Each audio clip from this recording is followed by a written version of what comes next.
কুল্লু নাফসিন যায়িকাতুল মাউত, সমস্ত আত্মা, সমস্ত প্রাণ আল্লাহ তাআলা বলেন মৃত্যুর স্বাদ গ্রহণ করবে, মৃত্যুর স্বাদ গ্রহণ।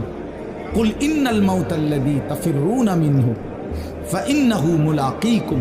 আল্লাহ তাআলা বলেন, হে নবী আপনি বলে দেন, ও দুনিয়াবাসী, মৃত্যু থেকে তোমরা যেখানেই পলায়ন করো না কেন, মৃত্যু তোমাদের সাথে সেখানে গিয়েই নিজেই মোলাকাত করো, সাক্ষাৎ করবে। তুমি ডাকতে হবে না, মৃত্যু নিজেই আসবে, মৃত্যু নিজেই আসবে। আইনামা তাকুনু ইউদরিকুমুল মাউতু ওয়ালাউ কুনতুম ফি বুরুজিন মুশাইয়াদা।